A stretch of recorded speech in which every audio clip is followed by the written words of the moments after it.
Truth is the most convincing story that maps onto reality, and that's why the central narrative is falling apart. Right now in the United States, people should not be walking around with masks. We must see the central narrative for the fiction that it is. We are Americans. While elections are sometimes messy, this was a secure election. The founders began the fight for human liberty and self-governance, and it's up to us to finish the job. I'll tell you what, we are in a truth emergency right now. This is the end game.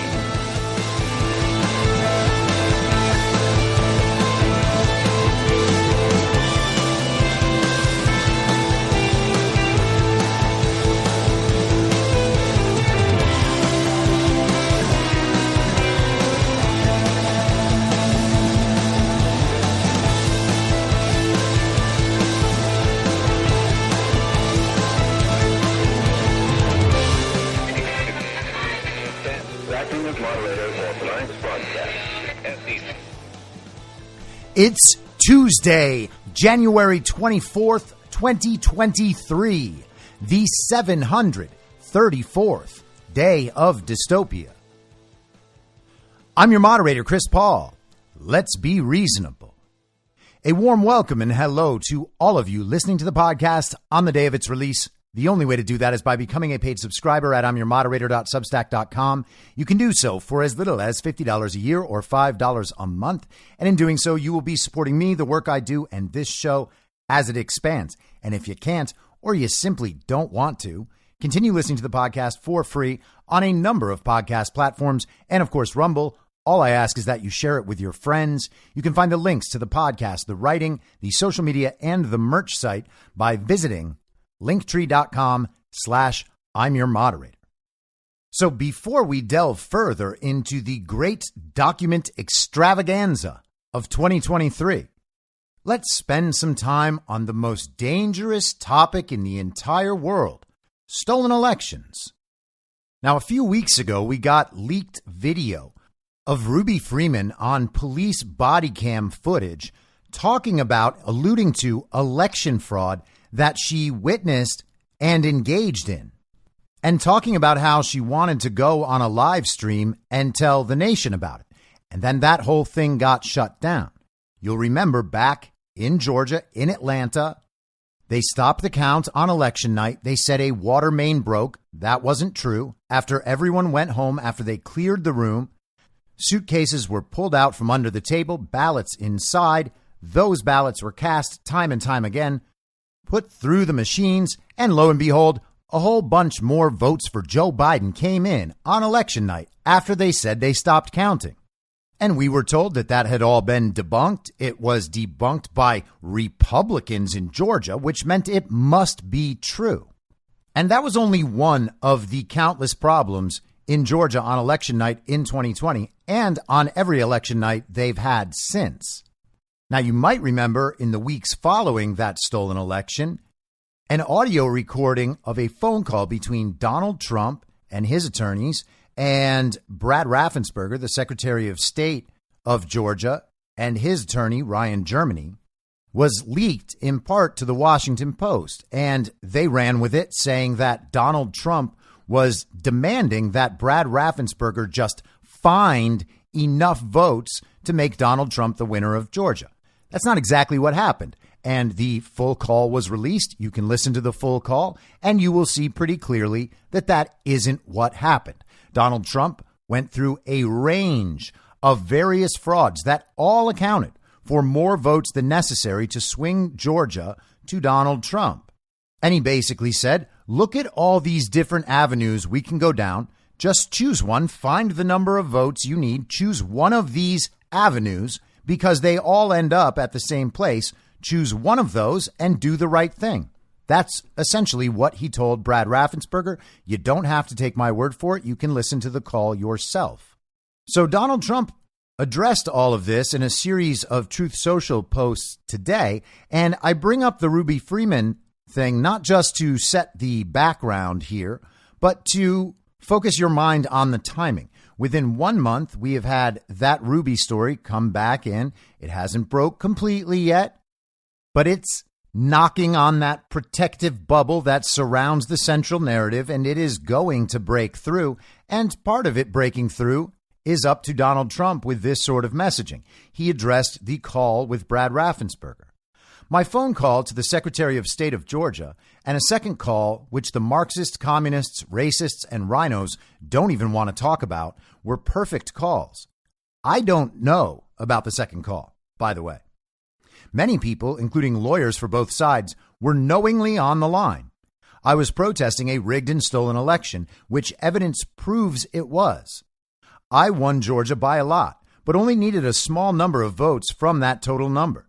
They cheated in many ways, including stuffing ballots, all caught live on tape. With many people on the line on what was a perfect call protesting the rigged Georgia election, which I have a clear right to do, and in fact an obligation to do since I made the call as president, how come not one person said while on the call that I acted inappropriately or made a statement of protest at what I said and then slammed down the phone? Not one, even with so many opposing people, lawyers, and others on the line. No admonishment at all. We nicely agreed to speak again. That was the call to Georgia. It was perfect. Nothing done or said wrong. We agreed to continue our conversation at a later date.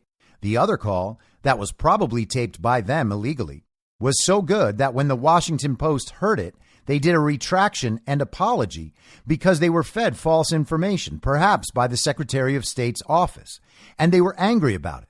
The election in Georgia was rigged and stolen.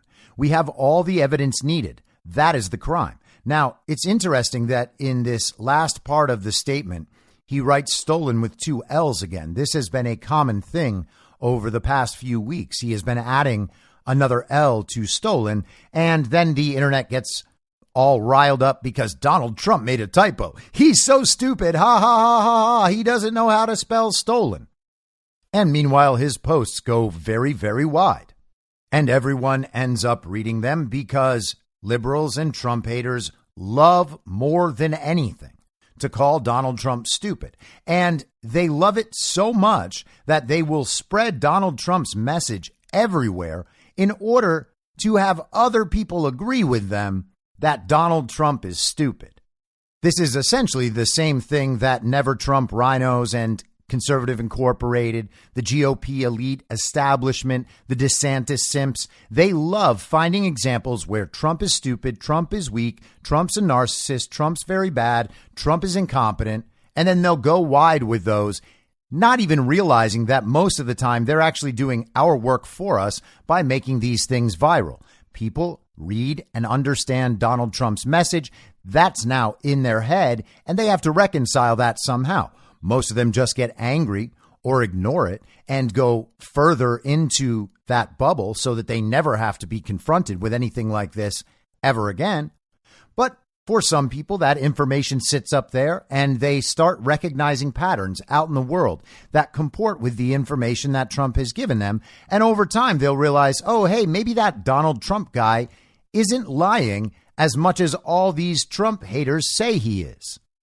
And knowing that that phenomenon happens over and over and over again to countless people, we're all more than happy to let the communists make fun of Donald Trump's spelling as if Donald Trump can't spell. And while we're on the subject, Seth J. Levy on Twitter, who goes by The Reckoning on there, said this morning, all of the I know how to be Donald Trump better than Donald Trump Twitter geniuses have to pretend that it was somehow a simple process to navigate from 1/6/21 to 1/24/23, that's today, and end up as the party frontrunner for 2024. Otherwise, they'd have to acknowledge Trump's genius. And he's right. The regime has used every tactic in its power to destroy Trump, demoralize MAGA, and make Trump toxic to everyone in the nation. January 6th, the very violent insurrection, maybe the pinnacle of Trump hate that day. And here we are 2 years and a couple weeks later. And Donald Trump is not only in the frontrunner position for the nomination for 2024, he's controlling the Speaker of the House election. He's controlling all sorts of things, truth be told. But I want to highlight one other part of this Trump statement. He says we have all the evidence needed. And he's right about that. Of course they have all the evidence needed. They've had all the evidence needed for 2.5 years. And him highlighting this situation in the wake of the Ruby Freeman video coming out, I think it was at the end of December, indicates to me that they're building towards something. And so I guess that remains to be seen. But let's move to Arizona. This is the Gateway Pundit from this morning. Huge. Arizona Senate presentation reveals that hundreds of failed tabulators in Maricopa County likely misread 250,000 ballots during 2022 election.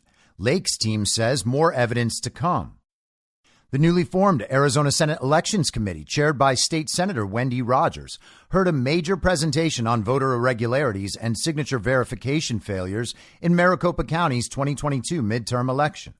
We the People Arizona Alliance co-founder and chairman Shelby Bush delivered this phenomenal presentation regarding voting machine or ballot printer failures and the potential voter fraud that occurred while verifying ballot signatures. As the Gateway Pundit reported in November 2022, Shelby Bush, We the People Arizona Alliance, and state legislators compared and presented voter registration forms with signatures on over 100,000 2020 ballot envelopes and identified a staggering 20% error rate in signature verification. 20% error rate. Out of that 100,000, that alone is enough to change the election outcome as it's been reported. After determining that over 420,000 ballot affidavits, quote, failed signature verification in the 2020 election, based on their review of roughly 25% of 1.9 million envelopes, Bush and her team extrapolated this data. They concluded that there were a total of, quote, 290,644 failed signatures in the 2022 election. And Kari Lake addressed this with Steve Bannon on the War Room this morning. Had testimony, I guess, from Shelby Bush and others that now looks like can be added to your court case, I guess, to get up to speed, just the overview of what happened yesterday, because I want to make sure everybody understands the fight for the governorship of Arizona is far, far, far from over. Kari Lake is the legitimate governor of Arizona. And we're gonna win this in court. Walk through what happened yesterday, ma'am. Well, they started an election committee in the Arizona Senate, led by Wendy Rogers, and she held a hearing yesterday to talk about some of the major issues. And one of the issues that Shelby laid out was this problem with signature verification. Mail-in ballots, the only way to secure them and make sure that they're even close to being secure is through a strict level of signature verification. And Shelby Bush has analyzed so many documents, and her team has, and basically laid out that they don't have any signature verification. It's a complete joke. I'm going to look down at my numbers. And they basically looked at what happened in 2020. And in 2020, 421,000 ballots failed signature verification. And they still have that exact same system in place going into 2022, which caused a major problem. She showed all kinds of examples of blank boxes, no signatures being thrown in and counted. If you don't have a signature on the envelope, you can't count that. They showed blatant examples of problems with signature verification to the tune of hundreds of thousands of ballots that were counted that had egregious failures when it comes to signature verifications. One of the experts said with 99.999% confidence that 290,000 bad signatures were accepted in the 2022 election. Now, you add this to the 300,000 ballots that we know had no chain of custody. And then we talk about the slog files, the system log files that they got a hold of, and talked about how bad those tabulators are. None of the tabulators were compliant due to all of the errors. It's just outrageous what was laid out in court. They talked about how fast they would have had to, if they would have gone through and actually done signature verification, it would have required them to verify a signature, one signature every 8 seconds, working overtime. It's humanly impossible to do. Maricopa County is lying about this. And my question now, Steve, is why did the judge in our case not allow us to bring this part of the case into the trial that we had about a month ago? He denied us the ability to bring this kind of evidence in during our case. And I think because it would have blown the roof off of how 100%. bad mail-in ballots are. At this point, what is the claim? That Kari Lake is lying? That all of the analysts are lying? That all of the lawyers are lying? None of those things can possibly be true. The evidence is overwhelming. The evidence from 2022 reflects the evidence from 2020. And so what we're dealing with is judges ignoring cases, judges changing the standard of proof in order to dismiss cases. Judges, just like doctors, are not blessed with some magical power of unshakable goodness. Like they don't have the capacity to lie or make errors or be influenced from the outside. And I've discussed this principle many times in terms of people being corrupted and being compromised. They are given an offer they can't refuse. On one side, they get great reward for going along and doing as the regime asks them. On the other side, they deal with threats and punishment. Maybe someone in their family is threatened. Maybe they're threatened with the dredging up of a scandal from their past, something they thought they left behind. And people aren't willing to stand and take the downside when they know that the upside is so big. Let someone else handle it. That's the thought process. And you can see how a lot of weak-willed people who don't care much about the country could easily get there. They can just say, oh, her case was never proven. Yes, there was some compelling evidence, but not enough to overturn this election in my view, and I did what I felt I had to do. Do you think that that's the sort of thing that anyone at a dinner party is going to stand up and disagree with? They're going to put the other person on the spot and say, well, hey, didn't you just abandon your country? No one's going to say that. So these people just keep themselves in groups of people just like them, and they go on about their lives. They take the reward. They know they're not going to get in trouble. They did their job. Game over. Or so they think. Once you've made deals like that, they tend to stick with you. So we'll see how that goes. We've now dealt with this problem for 27 months. That's how long it's been since the stolen elections of 2020. And election fraud, election theft, election manipulation. This is still the most dangerous topic for conversation in America. Why? Is the evidence not overwhelming? The evidence is overwhelming. But the incentives and the punishment structure, that is what keeps people in the bubble, and they won't go outside it. I've been talking about this fairly regularly for the entire time, but where are all the free-thinking, free-speaking people with big platforms in our society? Where is Joe Rogan on election fraud? I mean, we know the Daily Wire's never going to cover it. They're all obviously corrupt and compromised. Nothing could be clearer. We know the mainstream media is not going to cover it. We know the newspapers aren't going to cover it. We know that the conservative establishment and everyone trying to pin midterm losses on Donald Trump, pin the vaccines on Donald Trump, take Donald Trump out and replace him with Ron DeSantis or Mike Pence or Nikki Haley or Mike Pompeo or any of the others. Those people will never talk about it. Why? Because Donald Trump is the threat to the regime. Donald Trump must be removed so that the regime can move forward. Anything that helps the removal of Donald Trump to them is good and valuable. And giving up ground to Donald Trump on any of these narrative issues would be destructive for the regime. So anyone who's in that regime bubble has to obey the rules of the bubble. But this week on Joe Rogan's show, The Joe Rogan Experience, a little crack was formed in that bubble by a guy named Jimmy Corsetti. Here it is.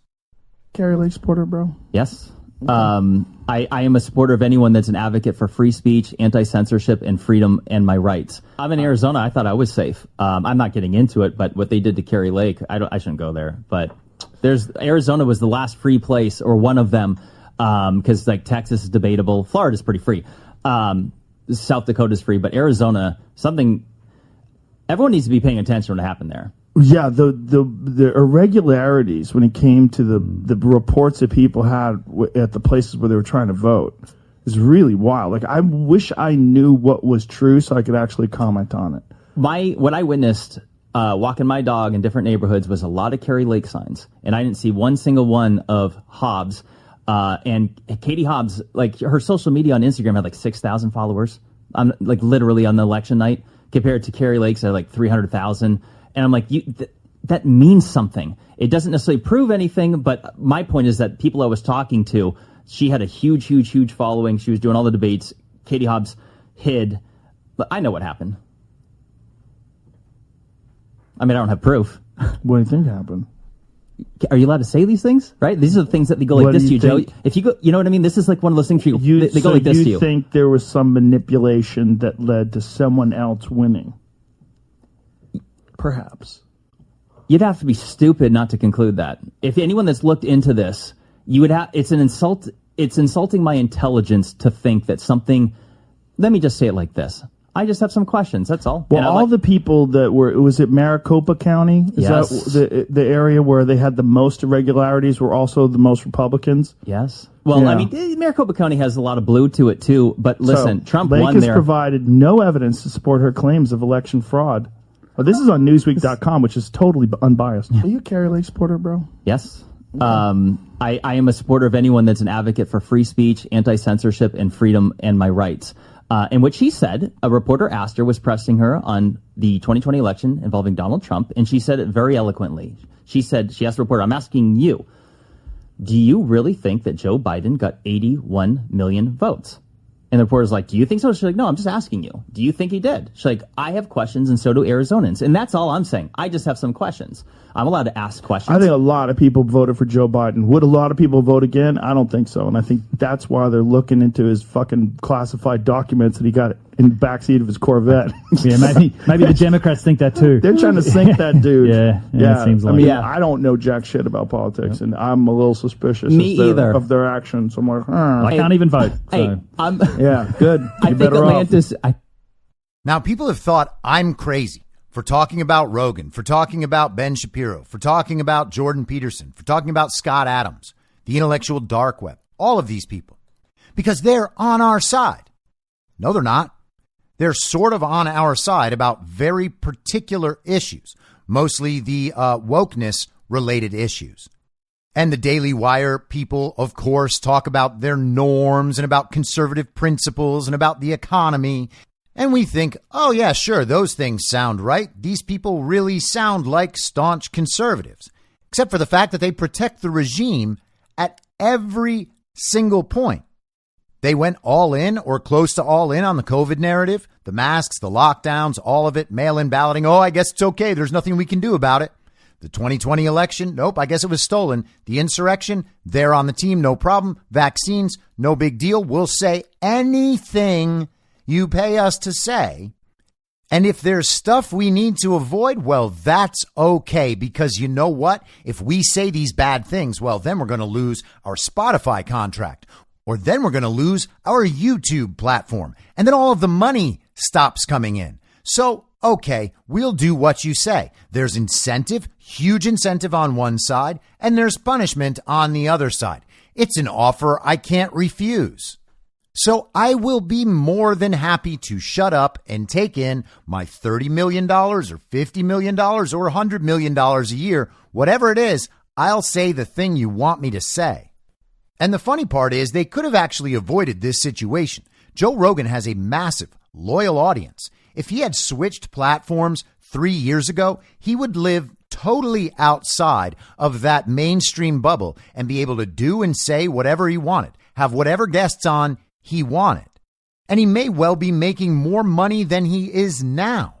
Would people have paid $5 a month or $10 a month to listen to Joe Rogan? Yeah, millions of people would have done that. I would do that to listen to a free speech Joe Rogan, where he actually had smart people on instead of people who were just complicit in regime politics and being really very wise and smart about all the nuances. And instead, we have people like Peter Zeihan talking about how if Russia is really threatened, an existential threat, they will use nukes. And so the only way to prevent that is by arming Ukraine as much as they possibly need so that Ukraine can defeat Russia.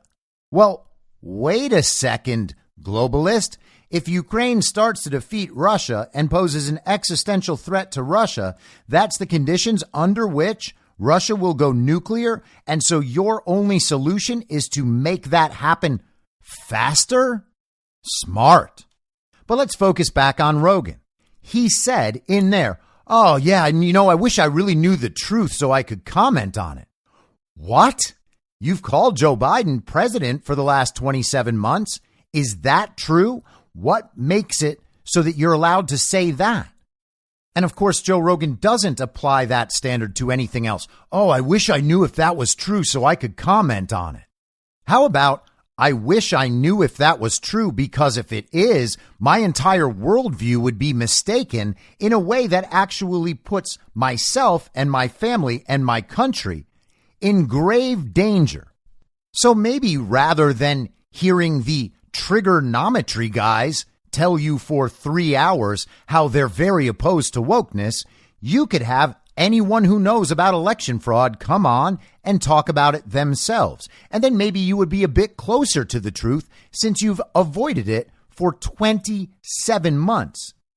And you probably caught this in the audio, but when Joe Rogan goes to reference Newsweek, it's not like Joe Rogan was saying, hey, can anyone check to see whether what he's saying is true? Nope. Producer just pops that little text block up on screen that says Kari Lake has presented no evidence. Well, that's not true. There is evidence throughout Kari Lake's lawsuit that you can read for yourself. They have outside experts like Clay Parikh who testified to that evidence in court. She has tons and tons of evidence, just like Donald Trump did, and just like so many other candidates around the country did in their lawsuits as well. And as soon as that little picture pops up, the producer, whoever puts that up there, Joe Rogan just reads it. Kari Lake has no evidence.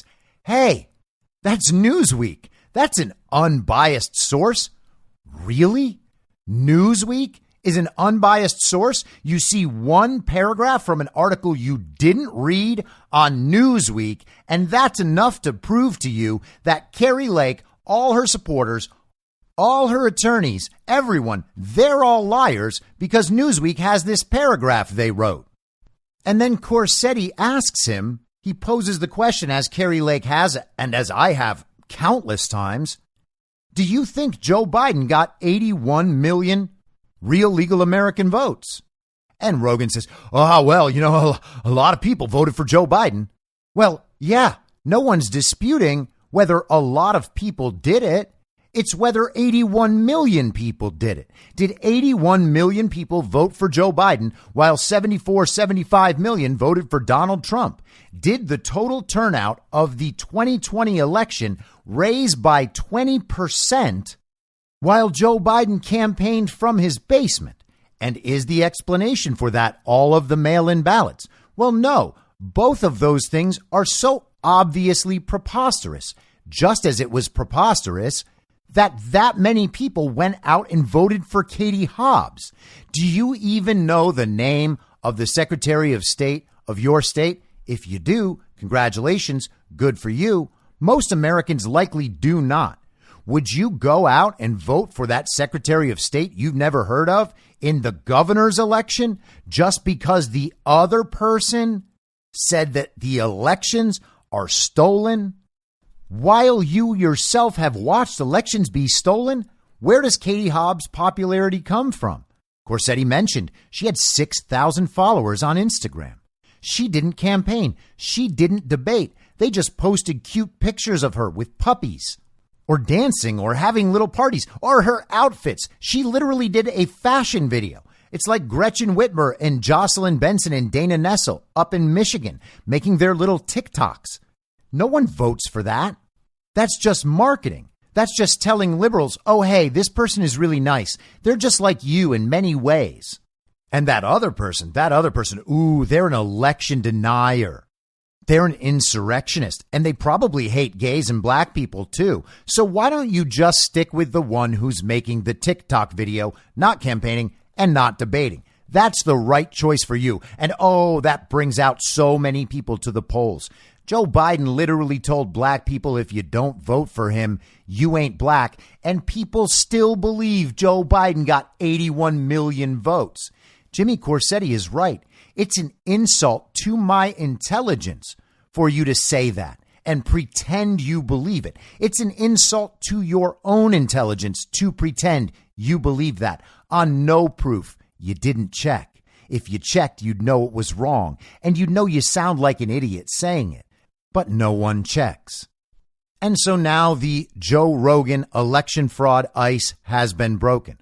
We'll see how it goes. Maybe it opens things up on the show. And hey, maybe Joe Rogan is some sort of double agent working undercover, operating the narrative perfectly. Anything is possible.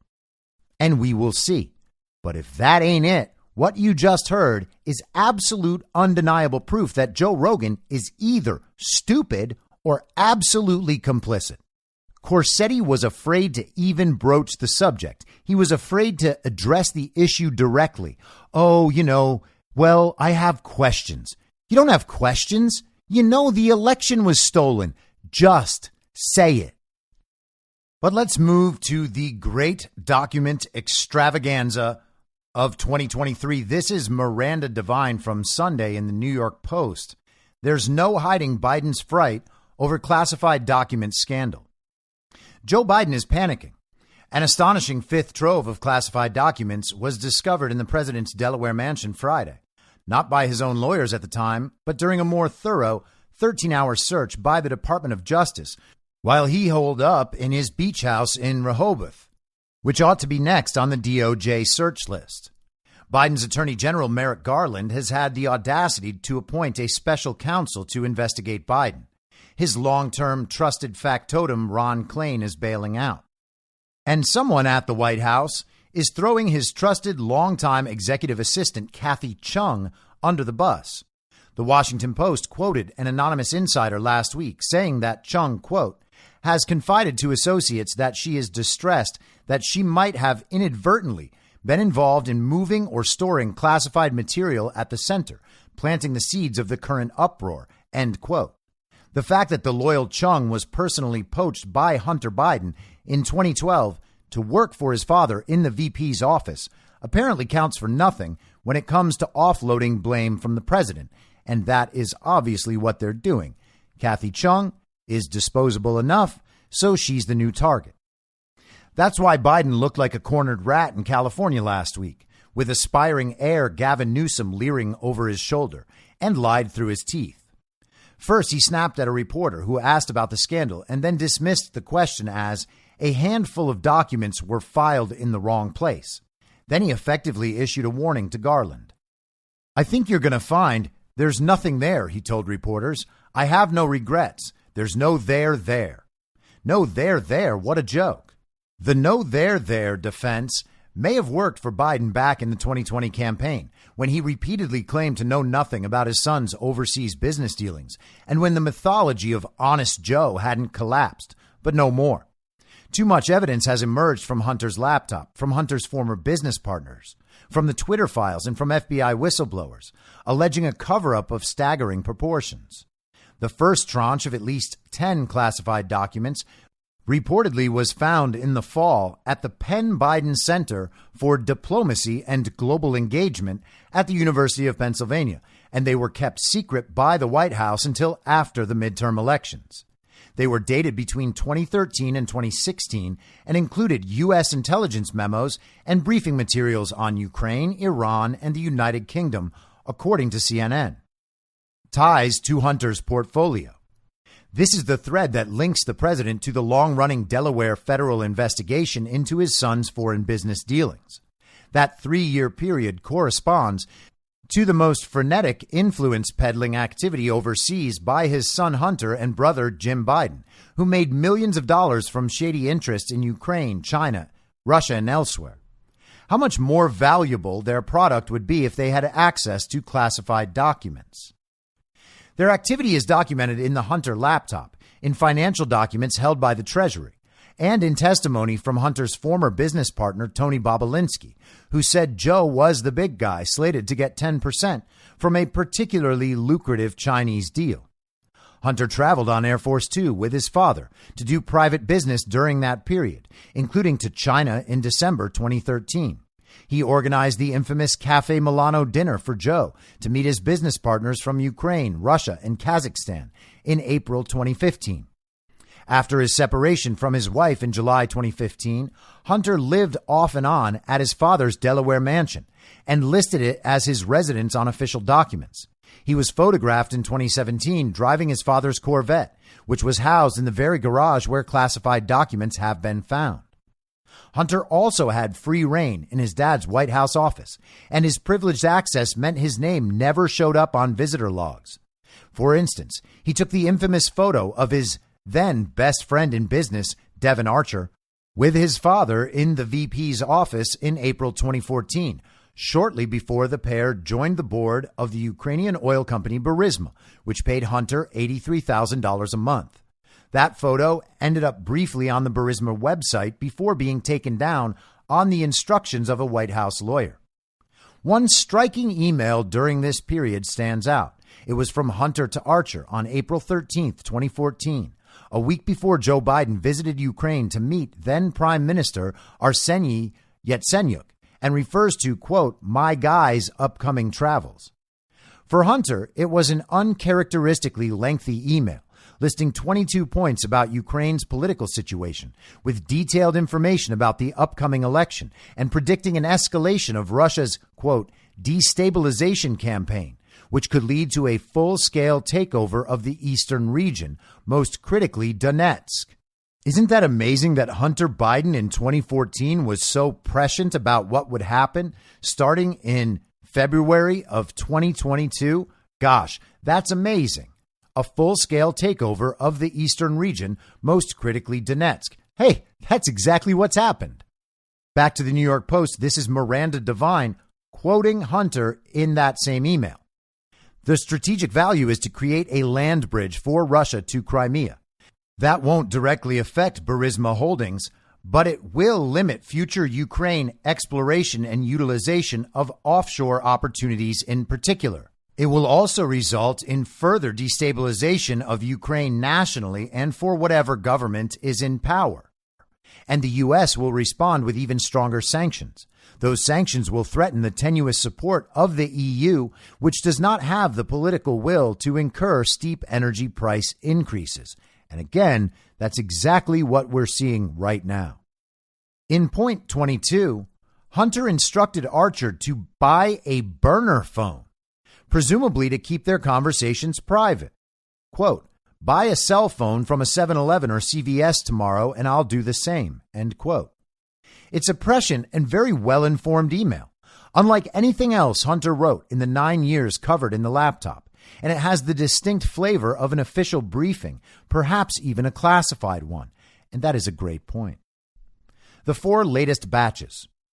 The four latest tranches of classified documents were discovered in President Biden's Delaware mansion during 4 separate searches between December 20th and Friday.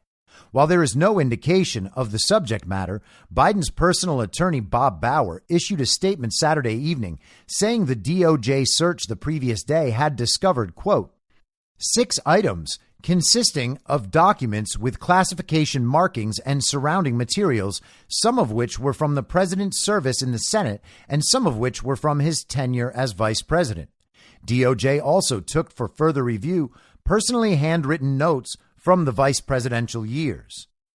Now the country faces the historic spectacle of a sitting president and former president Donald Trump, both facing special counsel investigations over alleged improper retention of classified records. Biden hasn't faced the FBI raid and leaking abuses that his predecessor endured, but it's the same crime, and in Biden's case, there is a hell of a lot of there. If special counsel Robert Hur does his job properly, he will be comparing notes with Delaware U.S. Attorney David Weiss, who has been investigating Hunter since 2018. Accountability is coming for Joe Biden, and no amount of dark money groups leaking false narratives to the media will save him. And she's referring there to the memo that I went through on the podcast a month or two ago from David Brock, who was essentially pitching his new organization to funders so that they would have the money to go after everyone investigating the Bidens. That was exactly what the memo said. And in case you want to get into that, that's from my episode on November 18th, 2022. It's called Disinformation Forever. And Miranda Devine is exactly right. If you've seen a number of the emails, a number of the text messages from the Biden laptop, and again, if you haven't, you can simply go to here'shunter.com, which will redirect you to Marco Polo's website, where you can read the report on the Biden laptop. It's all in there. But if you're familiar with how Hunter writes emails and text messages, you will know that this email sounds nothing like Hunter, to the point where there's no way he could have possibly written this himself, and is more likely just rewriting information that he received.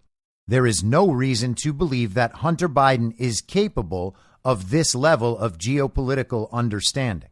Here's the email to Devin Archer. I have to go to Houston with Bo tomorrow for MD Anderson checkup. Some thoughts after doing some research and some further thoughts on organization going forward. So Hunter did some research, and this is what he's presenting. 1. Poroshenko appears to be the likely next president. Determining our relationships with him is important. He is credible with the West and by all accounts a true reformer by Ukraine standards. Isn't that interesting? Because people in the Biden administration right now were responsible for overthrowing Ukraine's government and installing Poroshenko. Gosh, what a coincidence. Number 2, some sort of decentralization will likely occur in the East. If it doesn't, the Russians will continue to escalate their destabilization campaign, which could lead to a full-scale takeover of the eastern region, most critically Donetsk. The strategic value is to create a land bridge for Russia to Crimea. Number 3, that won't directly affect Burisma Holdings, but it will limit future Ukraine exploration and utilization of offshore opportunities in particular. 4, it will also result in further destabilization of Ukraine nationally and for whatever government is in power. And this, of course, is the part that Miranda Devine excerpted into the article we just went through. And the U.S. will respond with even stronger sanctions. Those sanctions will threaten the tenuous support of the EU, which does not have the political will to incur steep energy price increases. Isn't that interesting as well? Should we predict the dissolution of the EU? I think that we probably can. Hunter Biden, after all, predicted it in 2014 based on someone else's intelligence. And it looks like down the road we may see the dissolution of NATO as well. So cheers to that. Number 5, which will result in further price increases for Russia gas to Ukraine. Shocking. 6, the IMF loan guarantees will allow the Ukrainians to weather the economic impact, but the required reforms to Ukrainian public subsidies will weaken the new president. 7, there will be enormous pressure on Burisma to lower prices for the national good. Even if the company takes a hit in profits, it would seem imprudent to raise prices in convert, I guess. I think he means concert. That must be a typo. But in concert with Russia price gouging. Number 8, Burisma has an opportunity here to play the hero if it ignores the artificial market value of their product and plays to the national interest. 9, Kazakhstan could play a pivotal role by providing gas at rates lower than what the Russians are asking, but I doubt they would want to poke the bear. 10, the pipelines across Ukraine are the key to all of this. But if the Ukrainians shut down the pipeline, they also shut down 60% of their energy supply and put a strangle on EU supplies from Russia, which the EU will never accept because they are pussies. There's the old Hunter. 11, there is no immediate supply or solution to replace Russia. If Burisma increased output from their reserves by 100%, it would, 1, take at least 2 years, and 2, Ukraine would still be about 35% short of their needed gas supplies. 12, our guy needs to set himself up as the anti-Viktor Pinchuk, coal and steel oligarch, pro-Russian Yanukovych supporter. Oh, our guy. Got it. 13, the best way to weather the storm between now and elections is to throw all in with the chocolate king. Even if he loses to Timoshenko, unlikely per polls as of today, Poroshenko is a safe ally that could help protect him from the vultures of the moment. Additionally, you, me, and Alex should reconnect with the boxer and help gain his support of our guy. And is that Vitaly Klitschko, the mayor of Kyiv?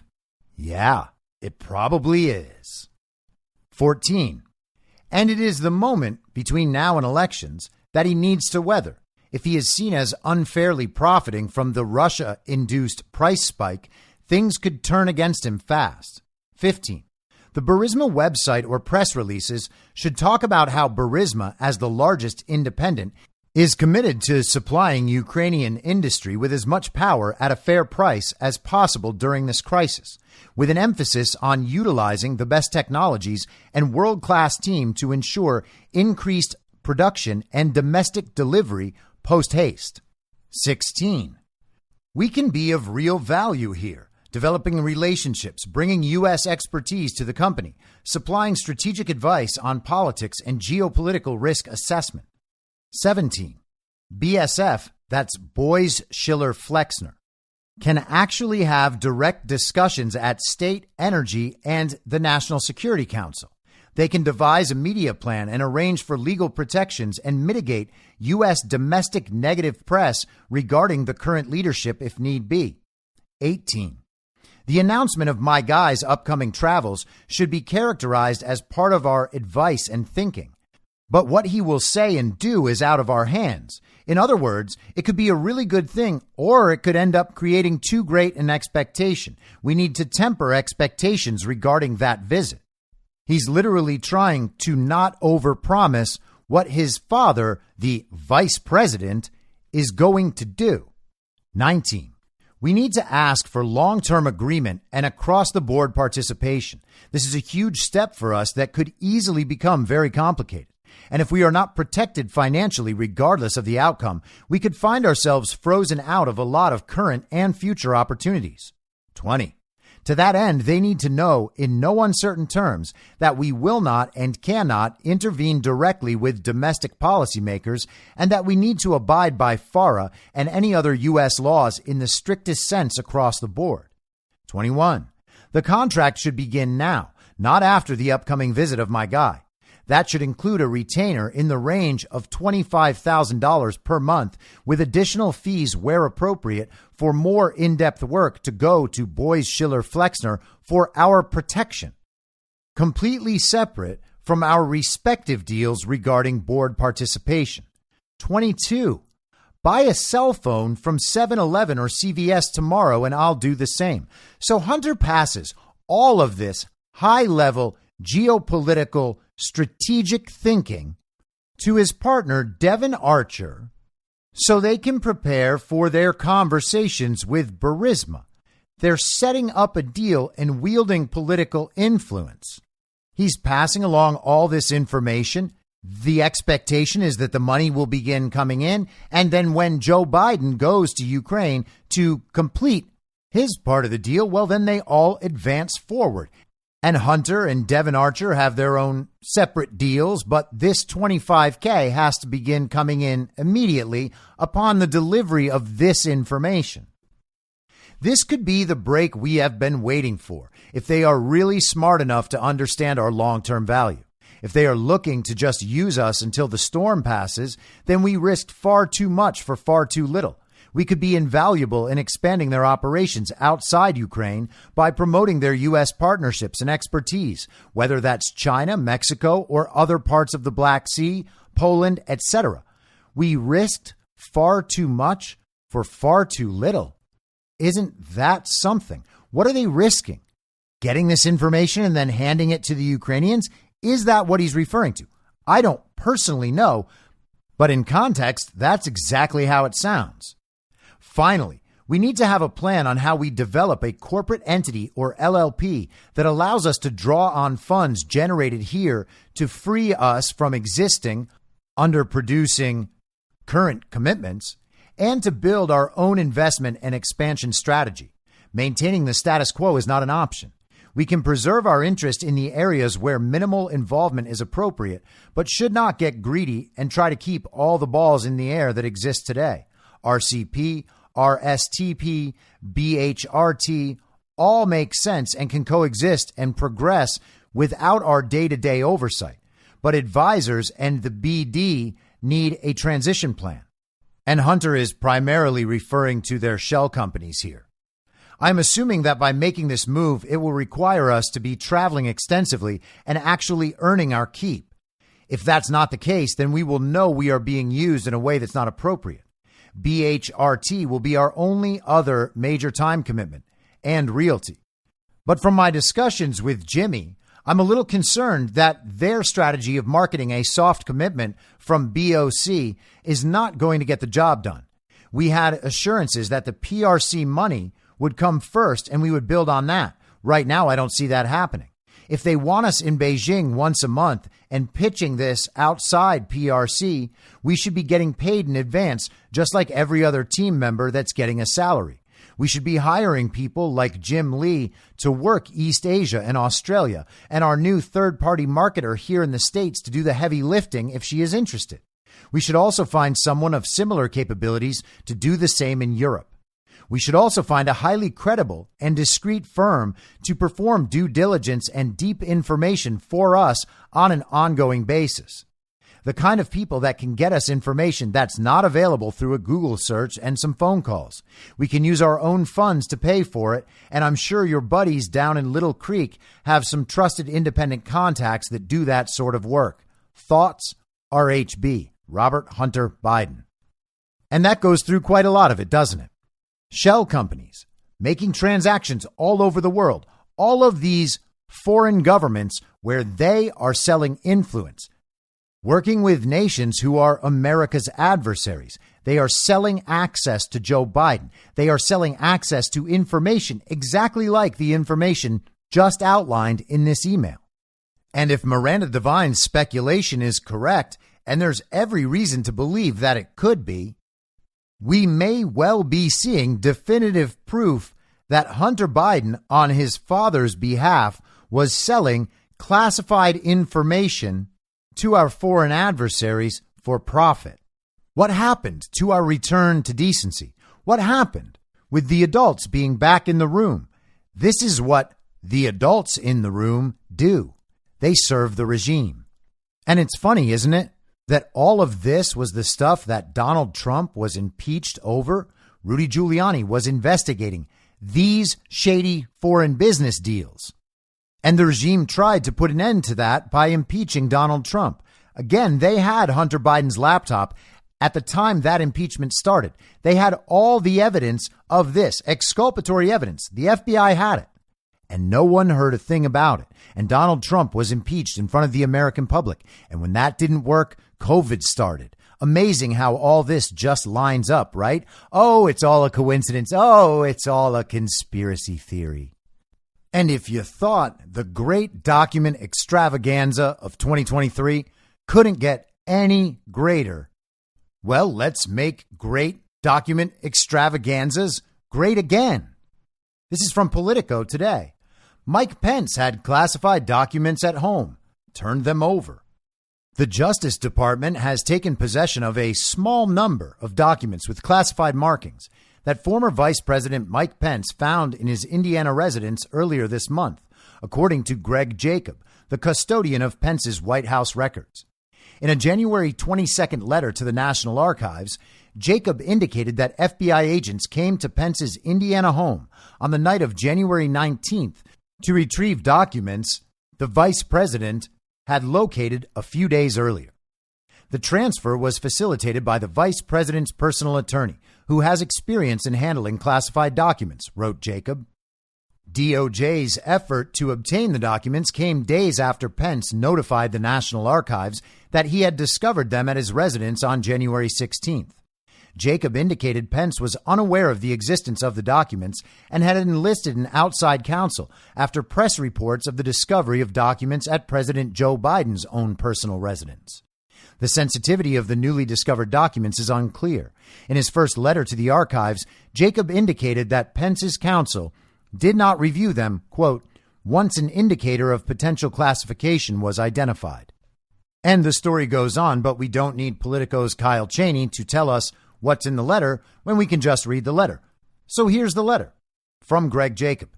Dear Mr. Bosanko, and this is William J. Bosanko, Chief Operating Officer at the National Archives and Records Administration. Thank you for your prompt response to my letter dated January 18th, 2023, concerning the collection of certain papers containing what appeared to be classified markings found at the residence of Vice President Pence on January 16th. When we spoke at noon on January 19th, you, together with the National Archives General Counsel Gary Stern, explained to me the procedures by which the National Archives has historically taken custody of potential presidential or vice presidential records, including, most recently, those of President Biden and of former President Trump. You also explained to me the standard procedures by which the Department of Justice has thereafter requested and obtained access to such documents pursuant to the Presidential Records Act. And right there, he's indicating the Presidential Records Act, not the Federal Records Act. The Presidential Records Act is what applies to Donald Trump and his ability to declassify information. Joe Biden had no ability to declassify information as the vice president or obviously as the senator that he was before, which matters now because we know that classified documents from when he was a senator were found at Biden's properties. As you are aware, on the evening of January 19th, the Justice Department bypassed the standard procedures and requested direct possession. Well, that's interesting. Even though the vice president was in Washington, D.C. to attend the March for Life, he still immediately agreed in the interest of ensuring an expeditious collection. FBI agents came to the Indiana residence of Vice President Pence at 9:30 p.m. to collect the documents that had been secured in his safe. The transfer was facilitated by the vice president's personal attorney, who has experience in handling classified documents and who conducted the prior review on January 16th. Prior to the Department of Justice's intervention, on our noon phone call on January 19th, you suggested that Vice President Pence consider voluntarily providing to the archives the 2 boxes in which the records had been found, as well as any other boxes containing copies of administration papers. You stated this voluntary transfer of papers would permit the archives to conduct a PRA review, that's Presidential Records Act, to ensure the boxes did not contain any original documents that could qualify as presidential records, that the archives had not already obtained through the records transmission process at the end of the administration. You assured me that all personal papers and effects of the vice president would be returned once this review is complete, subject to any legal holds that might temporarily limit their return. I promptly called you back on the afternoon of January 19th and advised you that the vice president had agreed to allow the archives to collect boxes at the same time that it collected the papers appearing to bear classified markings that had been placed in the vice president's safe, so that the archives could conduct the recommended review. I confirmed that 4 boxes contained copies of administration papers, the 2 boxes in which a small number of papers appearing to bear classified markings had been found, and 2 separate boxes containing courtesy copies of vice presidential papers. The vice president is, of course, permitted to obtain and retain copies of his own vice presidential records at any time. I expressed to you my expectation that the substantial majority of the documents in the 4 boxes would, upon examination, be found to be personal copies of other records that were previously transmitted to the archives. Following the Department of Justice's unexpected collection of the documents from the safe on the night of January 19th, I contacted you again on January 20th to reiterate the offer the vice president had made the day before to transfer the 4 boxes containing copies of administration papers to the archives for a PRA review. You indicated that the archives did not have the capacity to arrange for the logistics of a near-term collection in Indiana, but that the archives had determined it would be appropriate for the vice president's agents to transport the 4 boxes to Washington, D.C. I will personally deliver the boxes to the archives between 10 and 11 a.m. on Monday, January 23rd. That's yesterday. The boxes were sealed at the vice president's residence in Indiana following a final review by the vice president's personal attorney, during which attorney-client privileged materials related to personal capacity attorneys and Article I legislative branch materials were placed in sealed and clearly labeled envelopes. All of the documents within the boxes and within the sealed envelopes remain in exact place and order in which they were discovered on January 16th. The vice president is not waiving any privileges pertaining to the clearly labeled materials. The vice president has requested that I convey his thanks to you for your responsiveness and professionalism throughout your handling of this matter. So what that letter sounds like to me is Greg Jacob laying down a record of the facts concerning this entire issue. He is making sure to set a record of the communications between the Pence team, the National Archives, the DOJ, and everyone else involved. He's saying, here's what happened, here's where things stand. And you have to imagine that letters like this are important so that there is a record to refer to when the fake news gets their hands on all of this and starts doing what the fake news always does. So Mike Pence has some documents that may have classified markings, even if they are declassified, as they totally could be. And now, just like with the story that we were told about Joe Biden, that happens, of course, not to be true, Mike Pence is exercising transparency. He has turned the documents over. He's following all of the proper channels, and that's where we're at right now. Now, an interesting wrinkle that may not be much, but you might see it. So here it is. This is Mike Pence with ABC News, and then, of course, the great CNN with the analysis. Take any classified documents with you from the White House? I did not. Do you see any reason for anyone to take classified documents with them leaving the White House? Well, there'd be no reason to have classified documents, particularly if they were in an unprotected area. Well, there were classified documents, and they were in, as you report, an unprotected area. Ooh, Mike Pence is in big trouble now. Or he's not in any trouble at all. That interview was actually funny. Mike Pence being very serious. No, I would never take classified documents. There would never be a reason to take classified documents per se, and I would never have them in an unprotected area. Well, Donald Trump took declassified documents and had them in a heavily protected area. Secret Service, cameras everywhere. Those documents were extraordinarily well guarded. Mar-a-Lago's like a fortress. Joe Biden had classified documents in his garage. Joe Biden had documents at his think tank that was funded by the CCP. And it's funny because Mike Pence got asked these questions back in mid-November. The interview itself is some setup to make Donald Trump look like the bad guy. But how do those words look just 2.5 months later? Do those reflect badly on Donald Trump, or do those words reflect badly on Joe Biden? Donald Trump weighed in on this himself on Truth Social. He said Mike Pence is an innocent man. He never did anything knowingly dishonest in his life. Leave him alone. Well, that's fairly provocative because Donald Trump has said a lot of not so nice things about Mike Pence over the last couple of years, particularly revolving around Mike Pence's role in certifying the stolen 2020 election on January 6th, 2021.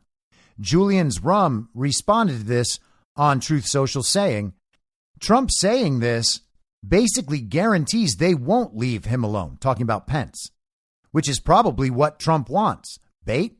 And yeah, that's a great point. Maybe it is. Donald Trump cozying up to Mike Pence right here, protecting Mike Pence, saying Mike Pence did nothing wrong. Well, that might make a whole lot of commies dig further into this Mike Pence situation, thinking that they've got him too. Protect Joe Biden, accuse Donald Trump and Mike Pence. Now they can get them both. Oh, those ultra MAGA types, they're going to be very, very upset if we go after Trump and Pence at the same time while protecting Joe Biden. No, commies, that is something we would actually love. Go as hard after that as you possibly can.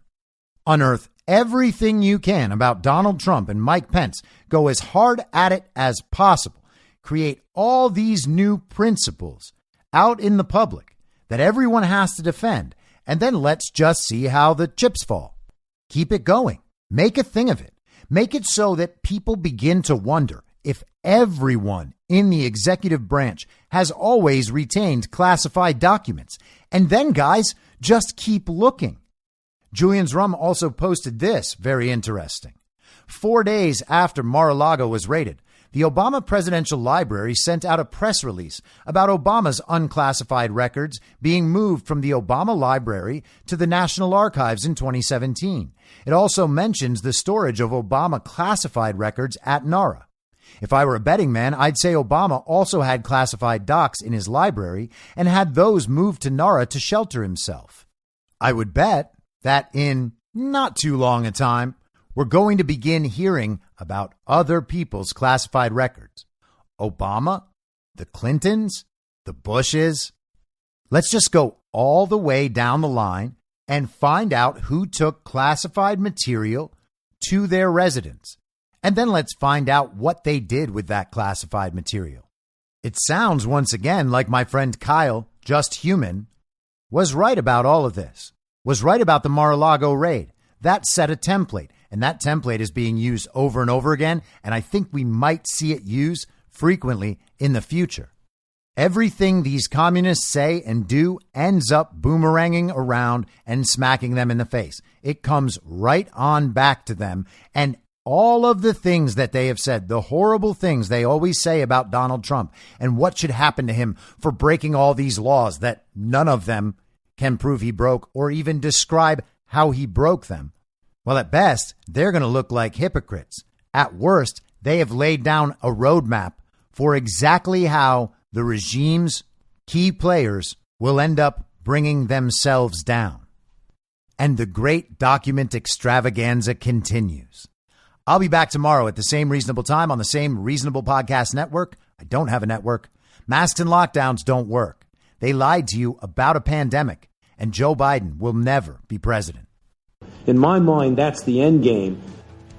If you're listening to this episode for free, you can support me and support the show and the work I do by signing up for a paid subscription at imyourmoderator.substack.com. You can do so for as low as $50 a year or $5 a month. Comes out to under a quarter per episode, and you'll blast right through the paywall for all of the writing. The merch store is www.cancelcouture.com, and you can find everything else by heading to Linktree. Linktree.com/I'mYourModerator. And I'll see you soon out on the range.